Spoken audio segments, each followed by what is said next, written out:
nabigu wuxuu leeyahay calayhi salaatu wasalaam saddex salaadooda madaxooda lama dhaafiyo. rajulun ama qowman wahum lahu kaarihuun buu nabigu yidhi. nin dad jujuub iskaga haysto salaad tukiyey iyagoo aan rabin salaadiisa waa khatar. dee malaaka dowladdan iyo daddan qasabka ku haystaana ma dhaamayaan u malaynayaa dee salaad qura hal salaada kii ku haystay haddaan waxba helaynin ummadda dhan iska afduubtayna malaha ma dhaamayo.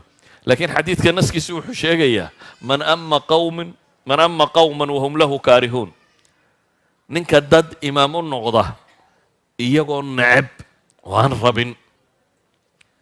walidalik a'imada masaajidda iyo ragga masaajidda tukiya waxaa fiican inuu qulubta dadka ilaaliyo oo dadku qof ay raalli ka yihiin inuu noqdo maxay qofka dadka tukinaya, oo masaajidka inaan lagu haysaninun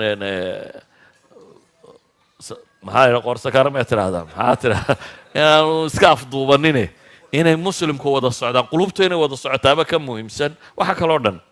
sidaa ogeed buu nebigu yidhi wamra'atan baatat wa zawjuha calayha saakhitun, gabadh hoyatay iyadoo ninkeedu u cadhaysayayana wax laga aqbali maayo. idan dumarka muslimiinta waxa saaran inay isku dayaan zawjkeeda inay raali geliso.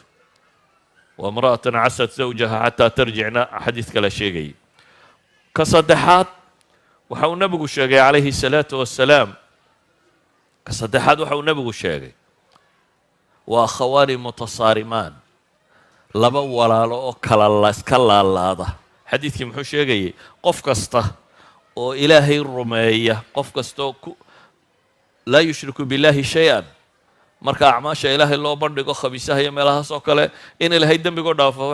xadiidkii sheegayay saxiixeynka ku yaallay laba mooyaane buu nebigu yidhi. labadaasi waa kuwee?